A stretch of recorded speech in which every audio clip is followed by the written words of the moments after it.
Eita Deus, Shalom, graça e paz. Eu tenho que começar um pouco educado, porque daqui para mais tarde pode a voz, né? Glória a Deus, que igreja linda, que bom estar com vocês. Eu agradeço ao pastor Daniel, à pastora Dalila, pela confiança que nos é concedida nessa tarde, de estarmos aqui trazendo uma palavra da parte do Eterno. Vocês já são bastante ministrados aqui, e aí ele resolveu dar uma descansada, aí coloca a gente para pregar aqui, não é? Mas é um prazer imenso. Eu trago um abraço à minha esposa, a pastora Claudiana, a todos vocês aqui, e também, não é, um abraço da Palavra de Vida, o ministério do qual Deus nos confiou para estarmos cuidando ali, pastoreando. A igreja é dele, eu sou dele, nós somos dele, tudo é dele. A honra, a glória e o louvor seja dado a ele em forma de palmas nessa tarde.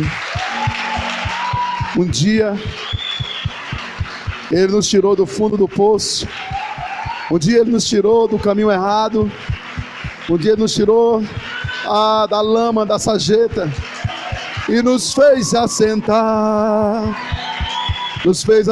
entre príncipes, nos fez assentar entre princesas. Oh, obrigado, Yeshua.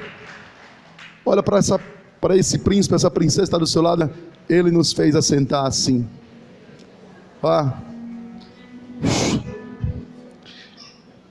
Nós queremos hoje convidar você a abrir sua Bíblia, querido, no livro de Mateus, capítulo de número 16. Mateus, capítulo de número 16, por gentileza. Aleluia. Versículos de número 13. Nós vamos ler até o versículo de número 19. Você que achou, diga amém. Você que não achou, diga estou procurando. Glória a Deus. Nos diz assim a palavra do Eterno: Jesus foi para a região que fica perto da cidade de Cesareia de Filipe. Ali perguntou aos discípulos: quem o povo diz que o Filho do Homem é? Eles responderam: alguns dizem que o Senhor é João Batista, outros que é Elias, e outros que é Jeremias, ou algum outro profeta. E vocês? Quem vocês dizem que eu sou? Perguntou Jesus. Simão Pedro respondeu: o Senhor é o Messias, o Filho do Deus vivo. Jesus afirmou: Simão, filho de João, você é feliz porque esta verdade não foi revelada a você por nenhum ser humano, mas veio diretamente do meu Pai que está no céu. Portanto, eu lhe digo, você é Pedro, e sobre esta pedra construirei a minha igreja, e nem a morte poderá vencê-la. Eu lhe darei as chaves do reino do céu. O que você proibir na terra ou ligar na terra será ligado no céu, e o que você permitir na terra será permitido no céu. Diga amém. Curva sua cabeça só um instante. Faça uma oração comigo. Sei que nós já adoramos. Ele já está aqui, Ele sempre esteve aqui. Eu sinto o cheiro dele, eu sinto as águas se movendo aqui. Eu sinto o mover dele aqui nesse lugar. Eu estava ali dentro com o pastor Daniel, e eu percebi ele.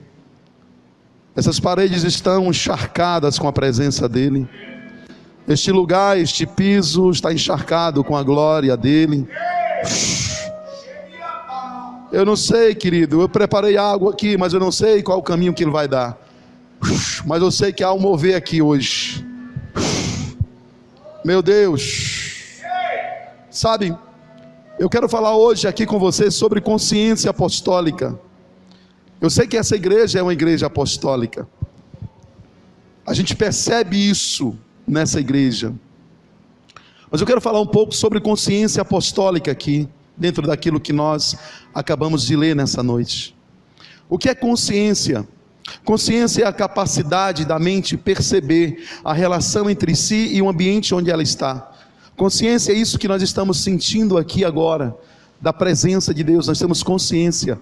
Diga: eu tenho consciência de que Ele está aqui. Diga: eu tenho consciência que eu carrego Ele aqui. Então isso é consciência, nós percebemos isso, nós temos essa relação entre nós e o ambiente onde nós estamos.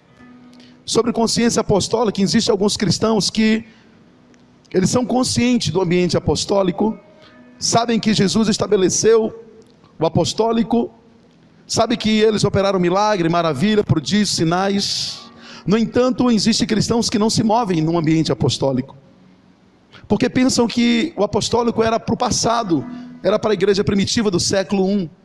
Mas existe um outro grupo de cristãos, dos quais eu estou no meio deles aqui, que são conscientes e estão conscientes desse ambiente, mas não só são conscientes e não só estão conscientes, mas usufruem do ambiente apostólico, do ambiente onde a glória dele está. Você faz parte desse ambiente, você usufrui isso aqui nessa igreja. Sobre isso que vamos conversar aqui. Para gerar uma consciência apostólica, nós precisamos ter conhecimento sobre dois fatos que são de suma importância. Eu sei que essa igreja é muito ensinada, mas deixa eu caminhar por esse caminho. Amém? Dois assuntos que são de suma importância: o que é um apóstolo e o que é igreja. Quem criou o nome apóstolo? De onde veio? De onde surgiu isso? Será que foi Jesus que criou essa palavra? Será que a palavra igreja foi Jesus que criou? Não. A palavra apóstolo, quem criou foi o Império Fenício, o Império Grego. Eles utilizavam muito essa palavra apóstolo. Os fenícios, para você ter uma ideia, nas suas caravelas de guerras para conquistar novos territórios, eles tinham os apóstolos que comandavam os navios de guerra, que eram os seus comandantes. Diga: apóstolo é um comandante. Diga comigo: apóstolo é um comandante. Diga mais forte: apóstolo é um comandante. Então eles comandavam as fragatas de guerra, os navios de guerra dos fenícios, era o apóstolo. Os gregos também utilizavam o apóstolo. Os romanos, o que eles fizeram? O Império Romano, ele pegou tanto essa linguagem apostólica como a linguagem da eclésia, que é a igreja, e utilizou no seu império para conquistar novos territórios. Como é que acontecia isso? O Império Romano, ele tinha os seus generais, ele tinha a eclésia, e juntos eles iam conquistar novos territórios para o Império Romano. O apóstolo no Império Romano, ele já era um general de guerra. Diga assim: apóstolo era um general. Diga assim para quem está perto de você: você sabia disso? Apóstolo era um general. Igreja veio da palavra eclésia. Diga comigo: eclésia. Eclésia é um grupo de cidadãos chamados para cumprir um propósito governamental, não para ser religiosos. Meu Deus. Então a eclésia, na sua origem, a igreja, ela foi fundada para isso. Os séculos se passaram e foi confundindo a cabeça do povo, foi criando a religiosidade e foi amarrando a igreja, tirando ela do seu propósito. Mas a eclésia, no seu propósito original, ela foi criada para isso, para governar junto com os apóstolos, para conquistar novos territórios para um reino, no caso o Império Romano. Sabe, a eclésia era um grupo de cidadãos composto por homens, aproximadamente 6 mil homens acima de 18 anos formavam uma eclésia. Eles se reuniam regularmente para discutir assuntos e votar sobre novas propostas de lei, apresentar estratégias militares e eleger magistrados. E aí foi neste contexto que Jesus Cristo aparece e institui a eclésia e os apóstolos. É nesse contexto que o Senhor levanta 12 homens do meio da multidão que ele cuidava, 12 homens, e ele chama de apóstolos. para governar com Ele, para conquistar com Ele. A linguagem de apóstolo de Jesus é bem diferente da linguagem que foi ensinada depois dos tempos, que foi amarrando a igreja, e foi fundando uma outra igreja romana, com o título de apostólica, onde eles mesmos mataram os apóstolos. Olha para quem está perto de você e faz assim para essa pessoa: ó, pegou aí a visão? Então o que nós entendemos aqui? Que apóstolo é um general, um comandante, e a eclésia é um grupo de cidadãos que são chamados para cumprir um propósito governamental. A igreja surgiu no meio disso. Quando Jesus veio para a terra, a linguagem que era ministrada por João era: está chegando o reino de Deus, o reino de Deus está próximo. Jesus entra no cenário, e ele não entra no cenário falando de uma religião, ele entra no cenário falando de reino. Diga reino. Ele diz: o reino de Deus chegou. Ele envia os seus discípulos, os seus 12, e os 12 pregam dizendo: o reino de Deus chegou. Tudo está relacionado a reino, a um rei e aos seus súditos, e aqueles que governam com este rei, a eclésia. Quantos aqui fazem parte da eclésia? Levante a mão e diga amém. O Novo Testamento tem 27 livros. 114 vezes nós encontramos no Novo Testamento a palavra eclésia. O apóstolo Paulo escreveu 14 livros, entre cartas e livros que ele escreveu, são 14, ou seja, mais da metade dos livros do Novo Testamento, quem escreveu foi o apóstolo Paulo, e ele fala sobre a eclésia 62 vezes. Então veja a importância do que é a eclésia, do que é o apostolado, como é importante entender isso, ter consciência do que nós somos. Meu Deus, isso aqui no final você vai pular, como o nosso apóstolo Daniel estava falando aqui, porque você vai funcionar muito mais forte ainda do que o que você é. Quando eu terminar essa mensagem, nós vamos concluir, você vai ficar mais violento do que o que você é. Minha proposta hoje aqui com o Espírito Santo, cooperando com Ele, comigo, e eu cooperando com Ele, é fazer você ser mais violento do que o que você é. Me entenda de uma forma correta a palavra violência. Olha para quem está perto de você e diga assim: você vai ser mais violento no reino do que o que você é. Essa igreja já é uma igreja violenta, eu tenho sentido, eu tenho percebido isso. Você vai ser muito mais violento. Sabe, aqueles mais tímidos, mais fraquinhos, vão conquistar uma cidade. Olha para quem está perto de você, está pegando a visão?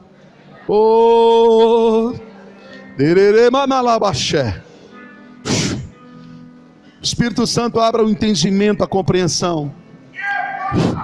Quando descobrimos quem nós somos e qual é a nossa identidade, tudo muda. Sabe, o que falta para muitas pessoas viverem o propósito 100%, é descobrir a identidade, é descobrir quem é. Quando se descobre quem é, tudo muda. Quem é você? Qual é a sua identidade?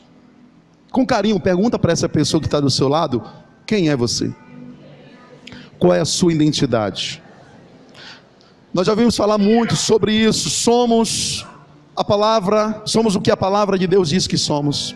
Nós já ouvimos muitas vezes falar sobre isso, e nós conhecemos pessoas que dizem que nós somos o que a palavra de Deus diz que é. Mas essas pessoas, muitas delas, você conhece algumas, eu sei, elas não vivem aquilo que a palavra de Deus diz que elas vivem o que as pessoas querem que elas vivam. Diga assim comigo: eu sou o que a palavra de Deus diz que eu sou. O que é que eu estou carregando nas minhas mãos? Quem sabe o nome disso aqui? Qual é o nome disso aqui? Pode ser mais forte? Como é o nome disso aqui? E se eu disser para você que eu não estou carregando uma Bíblia?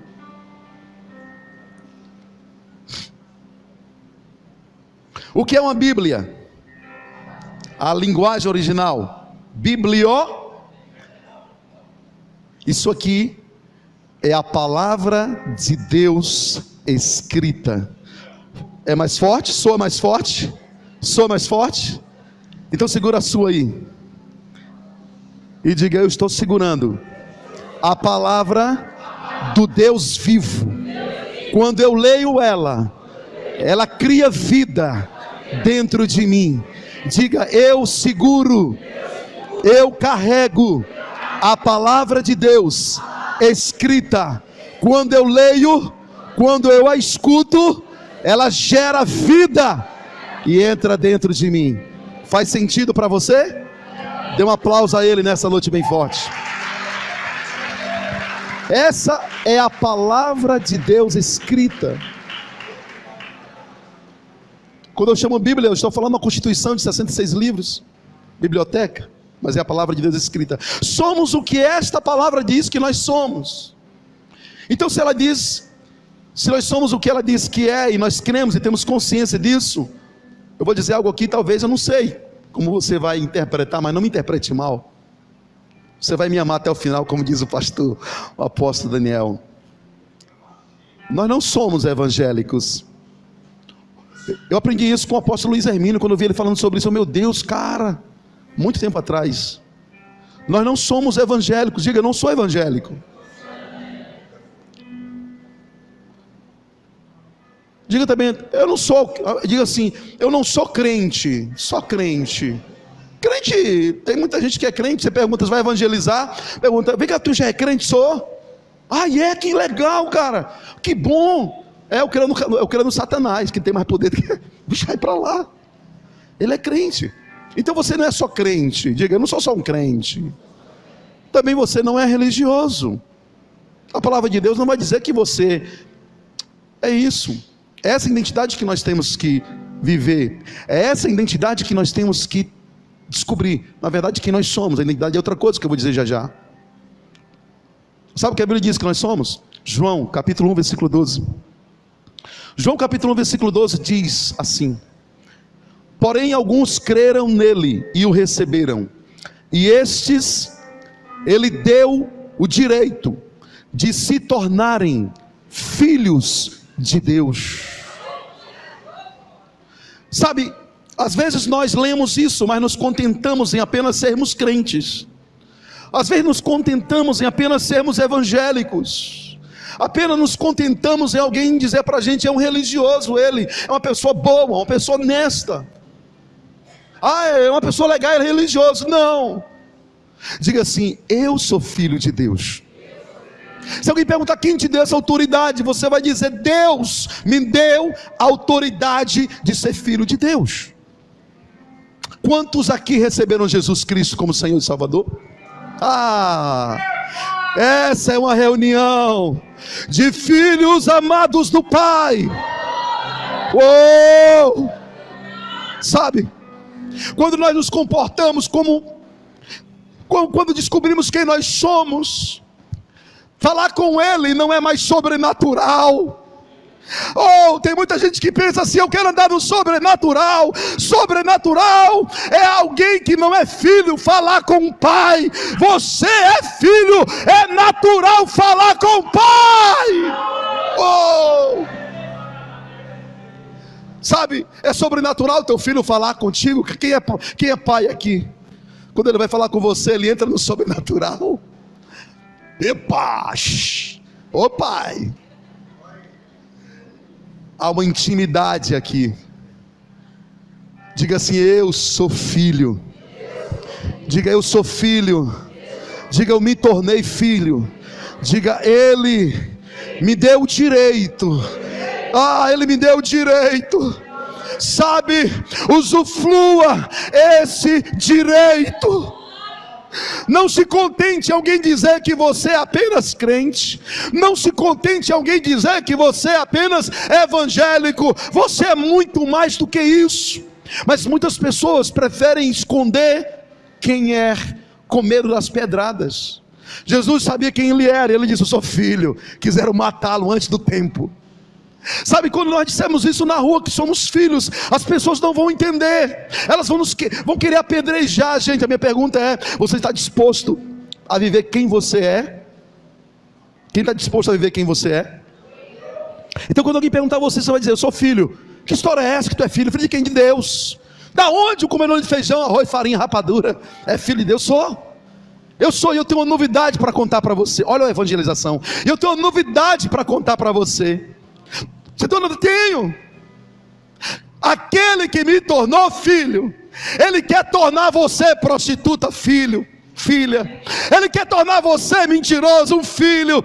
Ele quer tornar você ladrão, um filho. Ele quer tornar você um filho, não só a mim. Ele quer chamar você de filho. Ele quer lhe dar o direito legal de ser filho. Só quem sabe que é filho se expressa nessa noite.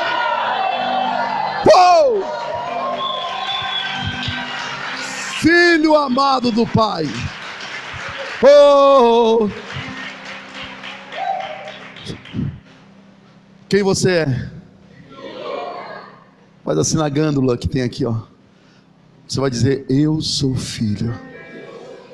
Quem você é? Quem é você? Você é crente? Você é apenas um evangélico? Você é apenas um religioso? Quem você é? Quem você é? Ok. Você resolve andar e viver e falar e se comunicar como filho. Você é filho, ponto. Legalmente filho. Agora, qual é a sua identidade? Identidade é a qualidade daquilo que é idêntico. É o reconhecimento de que o indivíduo é ele mesmo. É o conjunto de caracteres que identificam uma pessoa. Existem pessoas que perdem sua identidade por alguns motivos. Às vezes a pessoa, acontece um acidente e ela perde a memória, ela não sabe mais quem ela é. Eu gosto de filmes de ação. Eu assisti o filme Identidade Bourne, assisti aquele filme todo. Eu amo filmes com espionagem. Eu amo filmes dessa forma. E eu assisti aquele filme todo. O cara era um agente. E ele perdeu a memória, não sabia quem ele era. Mas aí quando ele está em momentos vamos dizer, de perigo, ele começa a utilizar aquilo que ele foi treinado, aquilo que ele sabia, quem ele era. Ele desarma os bandidos, os inimigos. Ele, meu Deus, como é que eu faço isso? Rapidamente ele dá um golpe nos caras, ele sabe usar armas, só que ele não sabe quem ele é, mas há ações nele que apontam quem ele é. Ó, pegou aí? Sabe, tem hora que você se vê tão pequeno, tão fraco, mas aí tem momentos que entra você numa situação de perigo e você sabe dizer: em nome de Jesus! E aí o inimigo recua, mas de repente você se torna novamente uma pessoa que como se tivesse perdido a identidade, caminha normal, como uma pessoa comum, porque ainda não descobriu de fato a identidade. De vez em quando perde essa identidade. Eu quero hoje dizer para você: hoje o Senhor vai te levar para um nível e você nunca mais vai perder a sua identidade. Sabe qual é a sua identidade? 1 Coríntios, capítulo de número 12, versículo de número 27, vai dizer exatamente qual é a nossa identidade. Nós somos filhos do reino, filho do rei Jesus. Qual é a nossa identidade? A Bíblia diz, Paulo falando: ora, vocês, no plural, são o corpo de Cristo, e cada um de vocês individualmente é membro desse corpo. Continua em 1 Coríntios 12, 12. O corpo é uma só unidade. Diga: o corpo é uma só unidade. Embora tenha muitos membros, e todos os membros, mesmo sendo muitos, formam um só corpo. Sabe como Jesus chama este corpo, esta unidade? Ele chama de eclésia. Você faz parte do corpo da qual Jesus chama eclésia. E em Colossenses 1,18, Jesus diz que Ele é a cabeça do corpo da eclésia. Ele é a cabeça da noiva. 1 Coríntios 12 diz que vocês sois o corpo, individualmente seus membros. E a uns Deus pôs na igreja, primeiramente apóstolos. Sabe quem deu apóstolos para a igreja, para a eclésia? Jesus. Na verdade a Bíblia vai dizendo Deus, na linguagem aqui, Deus. Quem foi que deu apóstolos para a igreja? Então a igreja, ela recebeu de Deus. Deus deu apóstolos para a igreja, para a eclésia. Dentro daquele contexto que eu falei para você, Deus deu apóstolos, Deus deu profetas, Deus deu mestres, Deus deu operadores de milagres, Deus deu dons de curar, Deus deu socorros, Deus deu governos, Deus deu variedade de línguas. Quem deu foi Deus. Ele prepara o corpo, Ele prepara o governo do corpo, sendo Ele a cabeça. E começa com o apóstolo, com os apóstolos. Efésios 4, 10 a 14 diz: aquele que desceu é também o mesmo que subiu muito acima de todos os céus, para cumprir todas as coisas, lá em Efésios.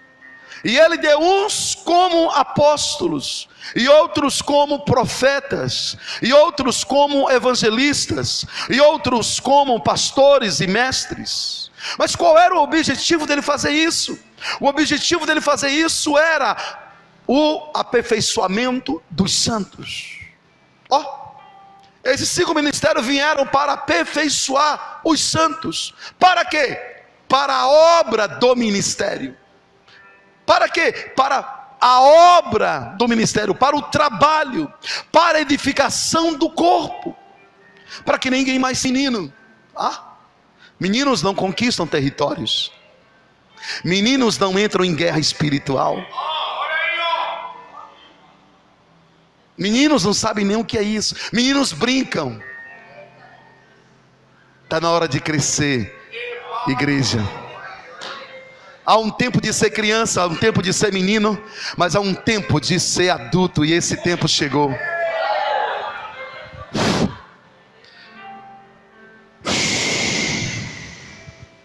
Sabe? Você sabe quem você é filho. Você sabe qual é a sua identidade, eclésia? Diga: eu sou filho, e eu fui chamado para governar nessa terra, no reino de Deus. Você é um filho, você é eclésia, chamado para governar. Sabe qual foi a verdade que a Pedro foi revelado? Vai pegando, vamos caminhando aqui aos poucos, vamos juntando aqui os pedaços. Qual foi a verdade que a Pedro foi revelada em Mateus 16? Jesus chama, quando ele chega em Cesareia, ele chama lá os discípulos e ele faz uma pergunta. Ele pergunta assim: quem dizem os homens ser o filho do homem? Eles responderam: uns dizem que é João o Batista, outros Elias, outros dizem que tu és Jeremias, ou algum dos profetas. Veja que o povo não sabia fazer a leitura do ambiente e nem daquela pessoa que ali estava. Mesmo caminhando no profético, nas revelações judaicas da Torá que apontavam para o Messias, eles não reconheceram quem era Jesus. Pensavam que eles eram profeta, era um Jeremias, um dos profetas antigos. Jesus fica tranquilo, mas ele pergunta para dentro da sua organização. Ele pergunta para aqueles que ele chamou para estar com ele, para aqueles comandantes que iriam comandar as multidões. Chama para eles, pergunta: e vocês, o que dizem que eu sou? Se eu perguntasse para você hoje, agora, quem é Jesus, muitas palavras sairiam daqui acerca de quem é Jesus. E muitos de nós acertaríamos quem ele é. Você sabe quem ele é. Só que naquela época, reconhecer Jesus como Pedro reconheceu, querido, só através de uma revelação, só através de uma palavra de conhecimento, Deus desatou em Pedro a revelação de quem era Jesus. Porque Jesus pergunta isso, e Pedro, ele olha para Jesus e diz assim: tu és o Cristo, o Filho de Deus, vivo. Vou perguntar e você vai me responder: tu és o Cristo, Filho do Deus vivo, amém? Quem é Jesus?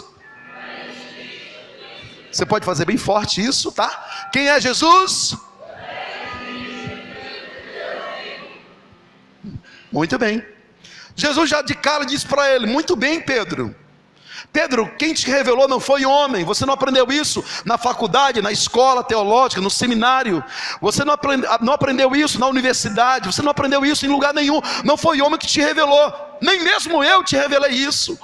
Sabe por quê, querido? Quando Pedro fala acerca de Jesus, o que ele diz naquela linguagem, Cristo, Diga comigo, Cristo. Só por revelação. Tu és o Cristo, o Filho do Deus vivo. Parece ser algo simples, mas não era. Vou te mostrar aqui. Cristo não era o sobrenome de Jesus. Diga-se para quem está perto de você, Cristo não era o sobrenome de Jesus. Muita gente diz Jesus Cristo, como se fosse sobrenome. Não é, o meu é Olavo Oliveira, mas o dele não era Jesus Cristo. Cristo era um título. Era uma palavra usada, tanto Cristo como Messias, era uma palavra usada para unção sacerdotal, ou unção de reis. Pedro estava reconhecendo Jesus como o rei ungido. Quando ele diz Cristo, ele está dizendo que ele é o rei ungido. Diga comigo, eu vou perguntar quem é Jesus, você vai dizer o rei ungido. Amém? Quem é Jesus para você? Quem é Jesus para você? Você pode fazer bem forte, quem é Jesus para você? Era isso que Pedro estava testificando diante dos 12, diante de Jesus. Tu és o rei ungido, o Filho do Deus vivo. Jesus diz, olha quem te revelou isso, Pedro, não foi homem. Nem eu falei isso para você, ninguém falou. Foi o meu Pai que falou para você quem eu sou. Ele te revelou, Pedro. Agora eu vou te mostrar uma coisa aqui, que talvez você tenha lido, que vai casar com isso. Lucas capítulo 1.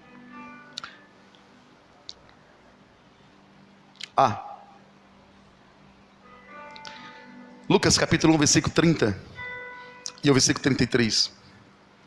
Quando Maria é visitada pelo anjo Gabriel, o anjo chega para Maria e lhe diz, não temas Maria, pois achaste graça diante de Deus. Eis que conceberás e darás à luz um filho, ao qual porás o nome de Jesus. Este será grande e será chamado Filho do Altíssimo. O Senhor Deus lhe dará o trono de Davi seu pai, e reinará eternamente sobre a casa de Jacó, e o seu reino não terá fim. Só quem sabia dessa profecia era Maria. E Jesus não tinha dito isso para nós ninguém. Porque quando Pedro chama ele de Cristo, está exatamente falando acerca deste assunto. Eu reconheço, tu és o Cristo, tu és o rei ungido, o teu trono não terá fim. Eu pergunto hoje, quem é Jesus para você? Sabe, a minha Bíblia diz, querido, no livro de Apocalipse, que ele vai voltar. Ele vai voltar. Sabe, esses homens que estão brincando com ele, com o nome dele no carnaval, essa turma, sabe, que colocaram Satanás lá brincando com ele, como se tivesse vencido Jesus. Eles não têm a revelação que você tem. Eles não conhecem o Jesus que você conhece. Sabe, a Bíblia diz no livro de Apocalipse que ele vai voltar. Olha para quem está perto de você e diga, ele vai voltar. Ele vai voltar montado no cavalo branco, e na sua coxa direita está escrita, Rei dos Reis e Senhor dos Senhores. Ele mané cantorou. Quem é Jesus para você? Quem é Jesus para você? Ele não é um papa, rei, governo. Ele não quis implantar uma religião, ele quis implantar um reino, dos quais somos súditos. E ele nos escolheu para fazermos parte da eclésia. E alguns que aqui estão são apóstolos, alguns que aqui estão são pastores, alguns que aqui estão são mestres, para o governo da eclésia, para que cresçam e dominem sobre este planeta. E um dia toda língua se dobrará, toda língua falará, todo joelho se dobrará e declarará que ele é rei. Ele é rei.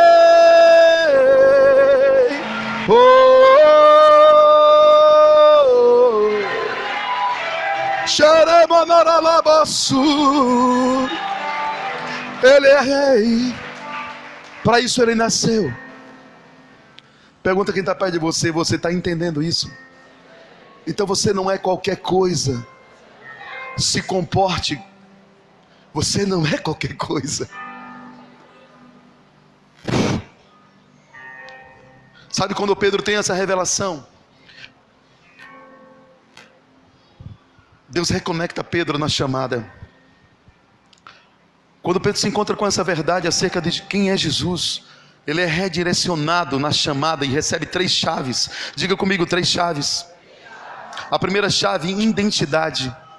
A segunda chave, autoridade. A terceira chave, serviço. Diga comigo, identidade, autoridade, serviço. Ninguém recebe autoridade se não for primeiro gerado identidade. Ninguém vai exercer uma autoridade se primeiro não tiver identidade de quem é. Sabe o que Deus está fazendo aqui hoje, nesse lugar? Deus está gerando identidade. E você sairá daqui com autoridade para servir no reino de Deus, não com timidez, mas você vai servir no reino de Deus com violência. Não violência contra as pessoas, não violência contra os outros seres humanos, violência contra Satanás e o seu reino.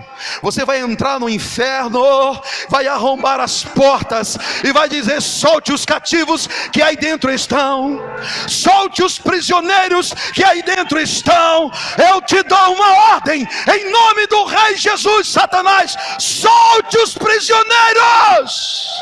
Só aqueles que vão se mover dentro do reino com violência se expressa nessa noite. Ele é manalabalassu, tere castura manalabaha, tuire manalabasherele manalabassu. Oh, Deus está gerando aqui hoje identidade. Deus está hoje aqui revelando a você quem você é, o que você é. Você é do céu. Aprendi isso com o apóstolo Luiz Hermínio. O céu não é o meu destino. Diga: o céu não é o meu destino. Diga: o céu é a minha origem. Diga: o céu não é o meu destino. Diga: o céu é minha origem. Dê um aplauso a ele. Diga assim: eu já vim de lá, eu vou voltar. Sou de lá. Meu Deus. Assim como Pedro foi reposicionado na chamada, Deus está te reposicionando na chamada. Há pessoas aqui que dentro delas tem um fogo que queima, mas elas não fluem dentro deste fogo. Elas não fluem dentro desta chamada. Elas têm medo. O nome deste medo é chamado de timidez. Não é timidez de pegar microfone, não é isso. É timidez de se soltar na chamada. Porque pensam: o que as pessoas vão falar de mim se eu disser que eu sou filho de Deus? Tentaram matar Jesus antes do tempo quando ele disse isso. E aí, qual o problema? Diga: eu não vou deixar de viver o propósito com medo do que os outros irão falar. Diga isso para 3 pessoas. Eu não vou deixar de viver o propósito com medo do que os outros vão falar. Eu não vou deixar de viver o propósito com medo do que os outros vão falar. Eu vou viver, eu vou queimar, eu vou labala cantarabala, cheio.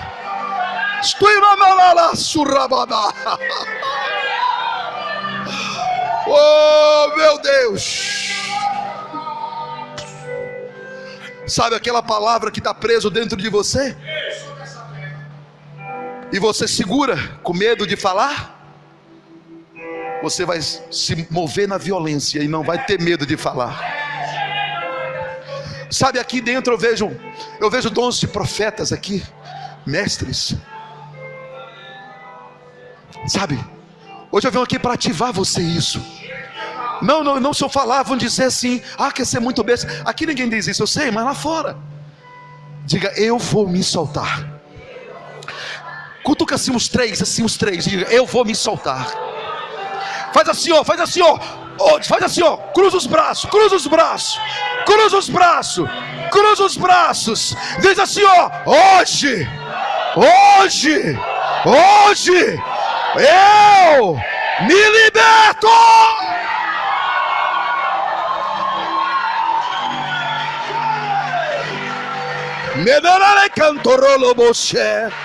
Solta o leão que está aí dentro. Solta o leão que está aí dentro. Dá um rugido de leão nessa tarde. Há um leão aí dentro.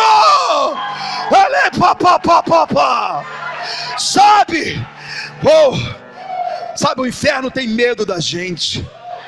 Satanás tem medo da gente. Quando descobrimos quem nós somos, o inferno se apavora,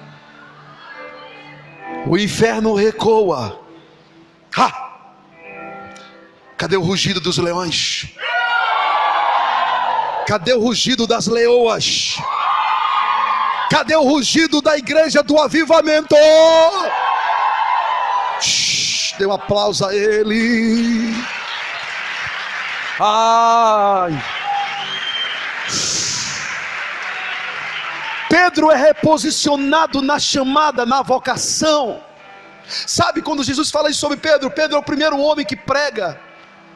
Depois que Jesus sobe, ele era tímido. Ele era tímido. Mas tímido como, pastor? Tímido nas ações espirituais. Veja, querido, ele nega Jesus 3 vezes. Ele tenta usar a carne numa batalha espiritual, puxando a faca e cortando a orelha do sumo sacerdote. Ele era tímido.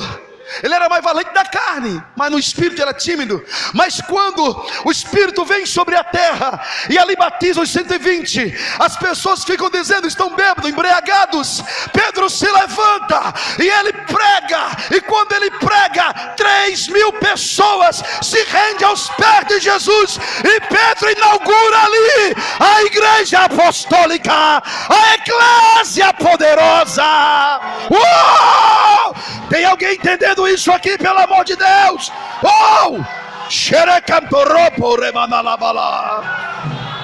Assim será contigo também. Será contigo. Vai ser no teu trabalho, na escola, na faculdade, na universidade. Vai ser na tua rua, vai ser na tua célula. Você vai abrir a boca, as pessoas serão libertas, as pessoas serão transformadas. Pedro está subindo para a oração no templo Formosa. Quando ele chega, está lá um homem aleijado, está lá um homem que vivia esmolando, pobre, coitado. Ele estende a mão e pede dinheiro. Pedro diz para o homem: eu não tenho prata, eu não tenho dinheiro, mas o que eu tenho eu te dou. Levanta e anda. Sabe, Pedro começou a usar aquilo que Jesus disse para ele: o que você ligar será ligado no céu, o que você ligar na terra será ligado no céu. Olha para quem está perto de você e diga: eu e você somos a representação. Desculpa, diga: Pedro é a representação da igreja nesses dias. Diga: eu tenho poder como igreja de ligar e desligar. Diga: eu tenho autoridade para expulsar demônios, curar os enfermos, dar vista aos cegos, fazer o mudo falar, o surdo ouvir, ressuscitar os mortos. Eu tenho autoridade dada por Jesus como eclésia para pisar serpentes, para pisar serpentes, para pisar serpentes.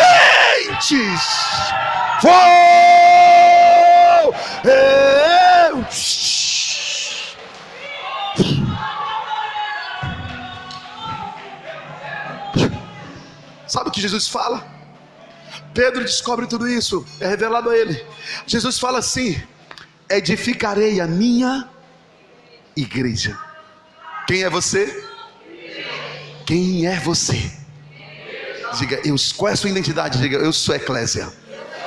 Qual é a sua identidade? Qual é a sua identidade?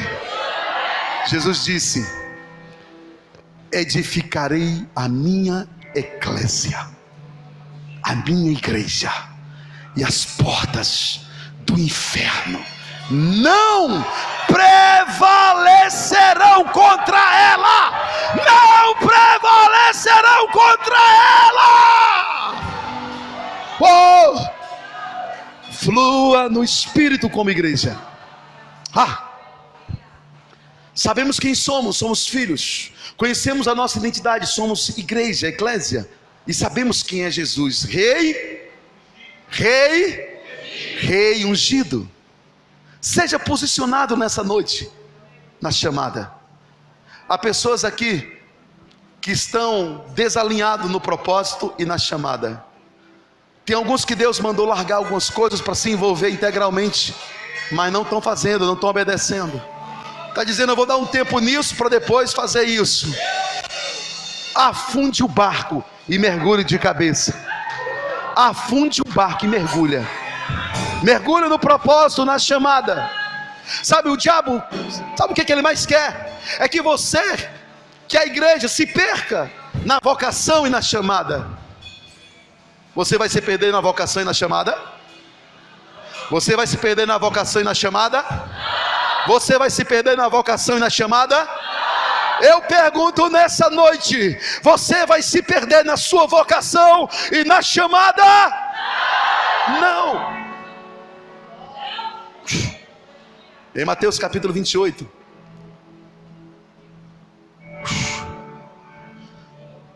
Jesus Cristo já havia morrido, 3 dias sepultado, havia ressuscitado, se reúne com os seus discípulos e apóstolos, e ele diz: foi-me dado toda a autoridade no céu e na terra. Portanto, ide, fazei discípulos de todas as nações, batizando-os em nome do Pai, do Filho e do Espírito Santo, ensinando-os a observar as coisas que eu vos tenho mandado, e eis que estou convosco todos os dias, todos os dias, todos os dias. Diga: eu nunca estou só. Diga assim: eu nunca estou só. Diga: eu nunca estou só. Sabe aquele irmão que coloca lá no Facebook: ninguém me ama, eu estou só. Não, você não está só. Na sua célula você nunca está só. Ei, lá no seu trabalho você não está só. Lá onde você está lavando a roupa, engomando, fazendo a comida do marido, da família, você não está só. Aqui nessa noite, nessa tarde, nós não estamos só. Ele prometeu: onde tiverem 2 ou 3 reunidos no meu nome, eu estarei presente. Sinta ele aí. Oh! Você é eclésia do Deus vivo, não de um Deus morto. Vai ficando de pé. Vai dizendo assim: ó, meu Deus. Diga: eu sou eclésia. Mas faça bem forte. Diga: eu sou eclésia do Deus vivo. Diga: o Espírito do Senhor está sobre mim, porquanto me ungiu. Diga bem forte: me ungiu. Levante seus braços.